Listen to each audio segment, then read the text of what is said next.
No one likes to be bored, least of all readers.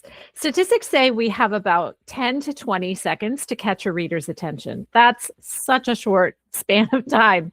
People's attention spans have been shrinking, and even readers who have some of the best attention spans of anybody, their attention spans have been shrinking. This is due to the way life has changed and the way life has changed around reading. It used to be when people would read, it was the only thing happening in the room. So think back to the 19th and early 20th century when families would sit around, maybe around the fireplace or in the kitchen at the end of the night, and someone would read aloud from a book while Mary would card wool and Josiah would be whittling. And the book was the only thing happening in the room, and it was a rest and a respite from the cares of the world and from the chores. Now readers are reading on tablets, they're reading on their phones, they're listening to audiobooks while they're doing other things. This isn't necessarily bad, it's just a reality. And so readers are always just one push notification away from clicking out of the ebook and forgetting they were reading it in the first place. So a slow start just isn't going to work anymore.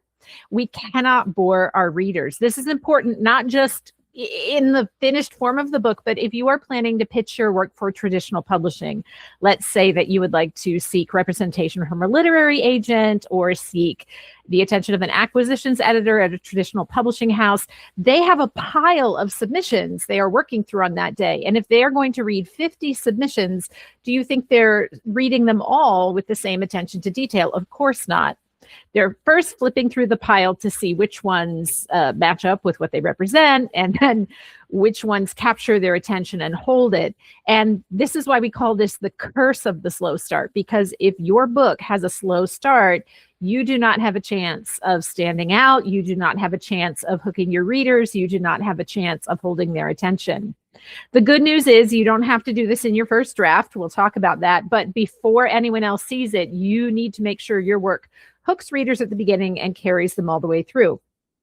What I am going to tell you today, what I am going to teach you, comes back to my journey as a writer. So my name is Coach Ruth. I'm an author and an author coach. As of the time of this recording, I have 9 books out, traditionally published, and I write in book form. I write fiction and nonfiction. And I have learned the principles I'm going to teach you today in the craft of fiction, and then I've transferred them back into the way I write nonfiction. So if you are a nonfiction writer, listen, pay attention, understand how storytelling hooks and storytelling skills can help you capture attention and hold it. And of course, if you are a fiction writer, you are right where you want to be, because we're going to be talking about scenes and hooks and how to make sure readers get invested and stay invested all the way through the book. So there's implications for fiction and nonfiction. Because I learned these skills through writing fiction, I'll be talking largely about fiction, but all of these techniques are transferable to nonfiction, and I would say must be transferred to the way you write nonfiction, because unless nonfiction is written in a way that will hook people and carry them all the way through to the end, then you don't have a chance of holding their attention. So what leads to slow starts in books? Honestly, as someone who reads more than I write, here are some things that I see. In the opening pages, authors who start with physical descriptions, whether it's a sunset or the ocean or whatever, it is fine to have a sentence or two that set a backdrop in front of us, like Carmela stared at the cold steel wall of the prison cell.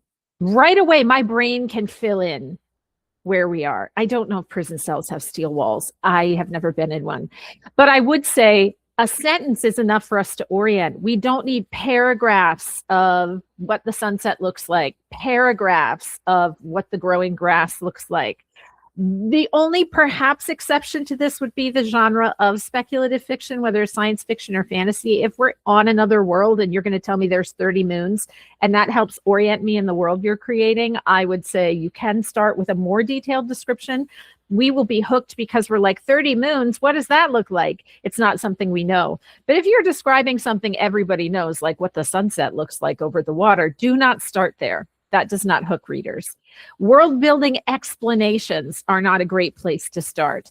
Backstory is not a great place to start. You need to start in the story that you're telling right now, and we need to feel that we're going forward right away. Introducing your characters through descriptions.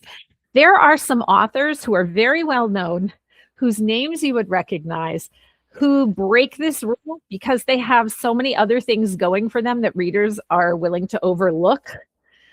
The tedious character introductions, but I would say by and large, books that start with background information on characters do not hook readers, or establishing point of view does not hook a reader.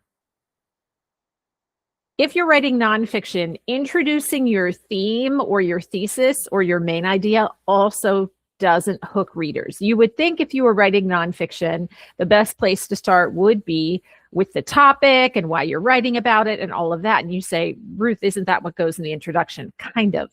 But what hooks readers are the stakes. I don't care what you're going to tell me in the book unless I care about why you're telling me this.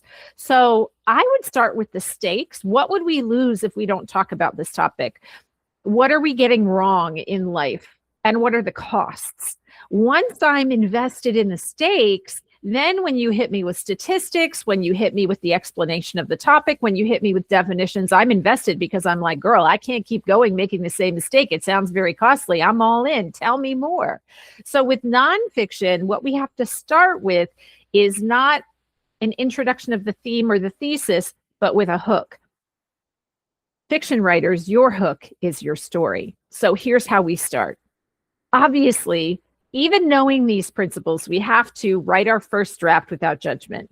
If you say, I heard Ruth say that we shouldn't start with explanations. I heard Ruth say we shouldn't start with backstory. I heard Ruth say we shouldn't start with physical description, but how can I write a story when I don't know what the room looks like and who the characters are? If that is your first reaction, it sounds like you're what we would call a process writer. Process writers have to write to figure out what they're writing. If that is you, then write your first draft whatever way you need to without judgment. Start with the physical description, start with the backstory, do whatever you need to do, but then just know you're going to have to do more work in revision to cut away or to rearrange so that readers don't start with the things that don't hook them. As you're writing, get to know your story's central themes, your promises, your payoffs, your characters. I like to know these things before I start a novel. What is my character's main emotional wound? What emotional journey am I going to take her on? And what are the main story beats we're going to hit along the way? Once I know that, I can ask, okay, in order for these things to happen, where would I need to start? And what would hook readers into the story I want to tell?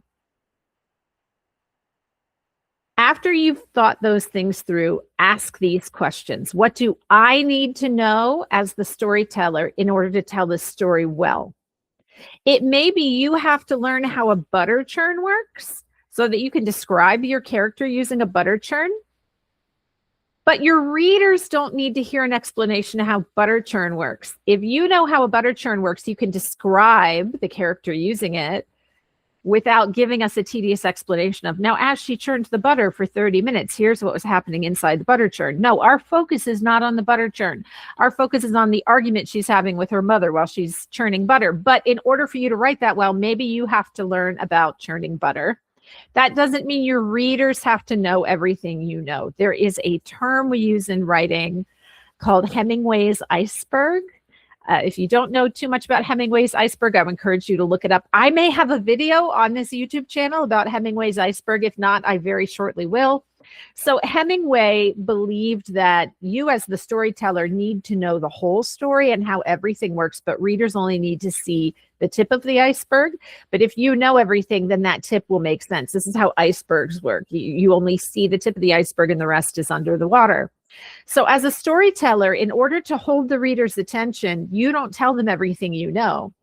You ask, what do I need to know as the storyteller? And what do readers need to know so they feel oriented in the story? But I don't tell them everything because then I want to rely on their curiosity to drive them forward. So then I ask, what do my readers actually need to see happening to stay engaged in the story? I told you that I learned this through personal experience, and I would like to tell you the hard lesson that taught me this. A few years ago, I wrote a full-length novel. It's not out yet, so I can't reference it yet by name. If it's out by the time you see this, I'll write it in the description of this video. But as of winter of 2026, the book isn't yet out. But I wrote a full-length novel. The first draft was 90,000 words. And when I sat down to revise the novel, I realized I had started the story in the wrong place. I had started by writing what essentially became backstory. When I was writing it, I thought it was the beginning of the story. I thought it was the inciting incident. But once I finished the whole draft, I realized the inciting incident had to match up with the story's conclusion. A story will feel satisfyingly concluded when whatever incident that set off the story is concluded. So I realized I had written 10,000 words of what it was essentially backstory, but I was teaching myself during those first 10,000 words what happened before the inciting incident, who my characters were, how they got to where they were in the beginning of the story. I didn't know that when I was writing the first draft, but during the revision process, I made the very painful decision to cut the first 10,000 words completely from the story. Now, am I sorry I did that? Absolutely not. I needed to do some process writing around that story. I needed to get to know my characters, but my readers didn't need to get to know them the way that I did. The readers could start with the event that kicked off the main story, and anything that appeared in those 10,000 words that they needed to know about, I realized I could slot in when needed. And if a point in the story never came up that it was needed, then the readers never had to hear it. It was painful. I probably spent weeks writing those 10,000 words, weeks and weeks. Were they wasted? No. But my next book, because I learned that lesson, I actually sat, and as I thought about my character and my beats, I thought, how can I avoid process writing 10,000 words to find the start of my story? So that's how I asked, what do I need to know? What do my readers need to know? And what do I need to show them? And that third question, what do I need to show them, helped me find the true start of the book I'm working on right now. As you lay out a novel specifically, but there are implications for this for nonfiction as well, here are some rough estimates of what needs to happen in your book by certain percentages. The reason I'm using these percentages is books can have vastly different word counts. I wrote a novelette that's 25,000 words. And I've written a full-length novel. The one I referenced before that was 90,000 words in its first draft form wound up going over to my agent at 78,000 words. So I'm using percentages because based on the length of your story, you can do the estimated word counts and go, okay, that's by chapter such and such for me.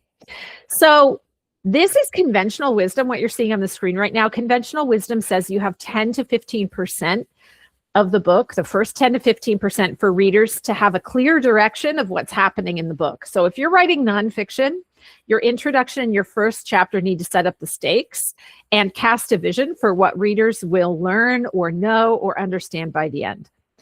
Well-written introductions usually end with the writer saying, my goal for you is that by the end of this book, you will be equipped to do this and that, empowered to do this and that. You will understand this and that, whatever it is you're setting up for your readers. In novels or in short stories, you have 10 to 15% for readers to truly understand what kind of story am I in, where is the plot going to go, and what do I roughly expect to happen. I think 10 to 15% is actually pretty generous. This used to be at 25%. When I first started writing, about 15 years ago, I would hear quoted in classes and at writers' conferences, the 25% rule. You have the first quarter of your book to set everything up. You can see that's collapsed. That's shrunk even over the last 10 to 15 years because readers are reading differently now. That's not necessarily bad, but it means we need to be more skilled and more intentional about guiding our readers into the story.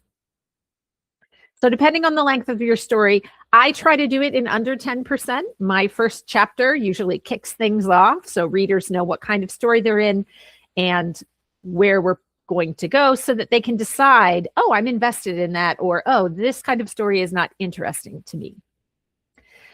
By 25%, the first major plot point should be well underway.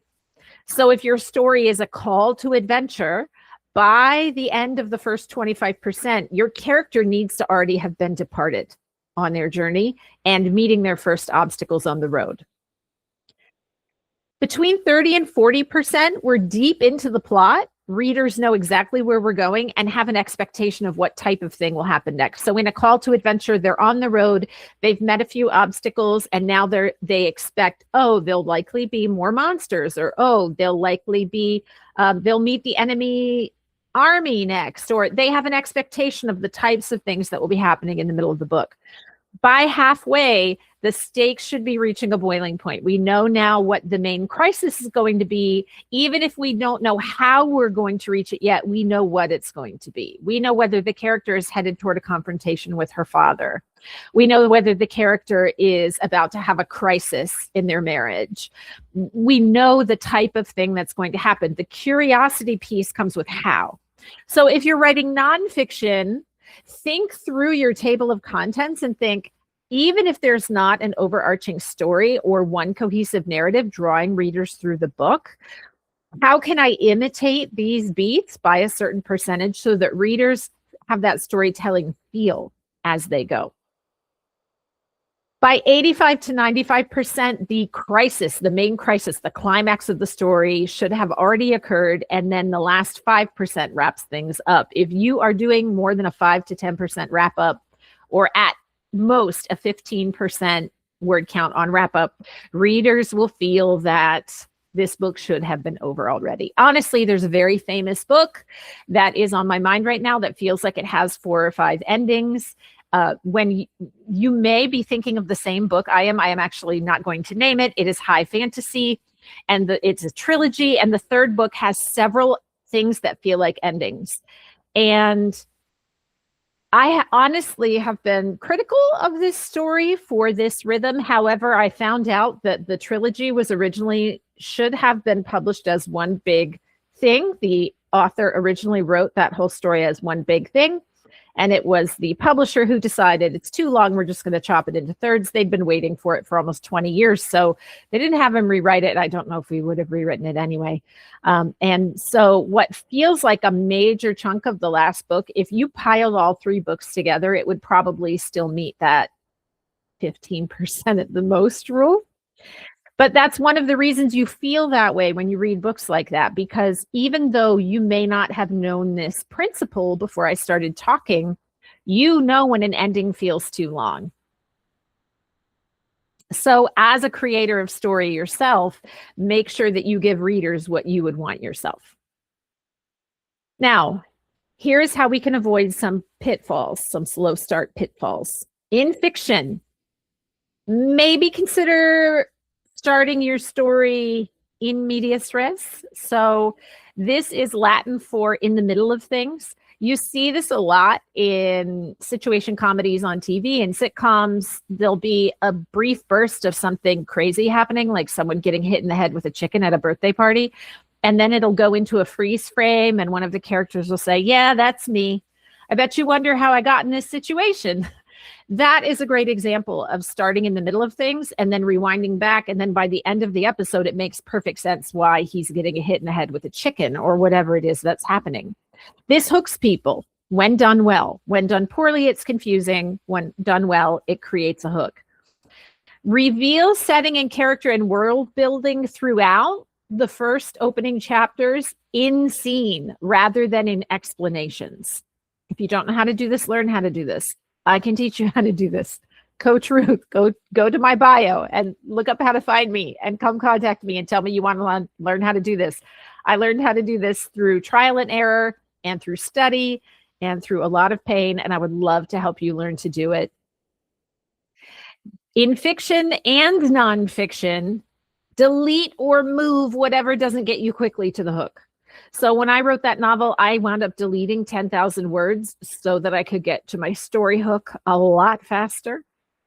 In nonfiction, what I find as a writer of nonfiction is my brain does not give me the content I need in the order it would make sense for readers to take it in. It gives it to me in pieces. So for me, writing nonfiction feels a lot like dumping boxes of Legos onto the floor. So the way I grew up, we never had completed Lego sets that came in the packaging. We had bags of Legos and boxes of Legos that we would then dump out and see what can we make of this. That's honestly how a lot of my nonfiction comes out. So what I do, remember that first principle a few slides ago was write your first draft without judgment. In nonfiction, I write my first draft thinking it's the perfect order.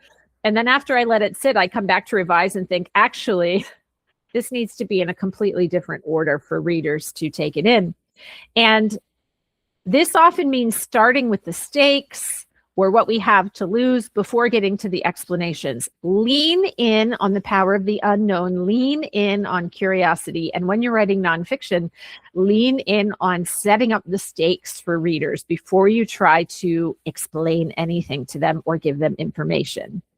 Introduce the big promise of the book sooner rather than later in nonfiction. So no one writes nonfiction because they're happy and things are going well. Nonfiction books are written to address problems. So we start by setting up the promise of the book. The promise of the book is this book is going to help you solve a problem, whether it's gain financial freedom, whether it's learn to find love, whether it's raise your children while avoiding common pitfalls. If we are giving them a promise, the promise is we're going to solve this problem for you. So we start with the problem. My top advice for writing killer openings that will hook readers and keep them invested the whole way, whether that's your ideal reader of your book or literary agents or acquisitions editors. Write the whole thing and then fix the beginning. As an essayist, I have written so many essays. Many of them are online, and some of them I sold to magazines and other places. And one thing I found was I had a horrible time writing introductions for the longest time because my brain would say, how can I introduce what I haven't written yet? Fair, right? What I learned to do a few years in was I would just write the word introduction at the top of the page. Then I'd write the whole essay and the conclusion. And then once I knew where I was going to land, then I would ask, what would hook readers into this idea, knowing now where I'm going to end so that the essay feels like coming full circle. On a grander scale, I do that with my books. So with fiction, I write the whole thing and then fix the beginning. I'll often say I write the first half of the book to find the second half of the book. And then once I've found the second half of the book, I revise the first half to match the second half. So to readers, it feels like I just wrote it that way. That's often not how my process feels, that I just write it from start to finish. With nonfiction, I write chapters this way. I write the whole chapter, and then I have to step back and say, now that I have the whole chapter, now that I've dumped the Legos in front of me, knowing what I know, how can I make sure that the beginning contains a hook that is going to pull readers all the way through to the end? So if you have questions about any of this, or if you would like to discuss this further, my name is Coach Ruth. If you go to my bio on this page, there is information about where you can reach me outside of YouTube. I would love for you to come, send me a message, tell me what you're working on, and we'll see what we can do to get you from where you are to where you'd like to go. I am a playwright, a novelist, and a nonfiction writer. I have 5 plays and 9 books out, all traditionally published. What I do most of the time is help nonfiction writers prepare their books to pitch for traditional publishing, whether that's pitching literary agents or acquisitions editors. But I also write fiction. So no matter what you're writing, if you feel stuck, if you feel that there are skills you know you don't have and you don't know quite how to get them or where to turn, like I said, please come send me a message, tell me what's going on. I'll reach back and see if we can get you from where you are to where you'd like to go.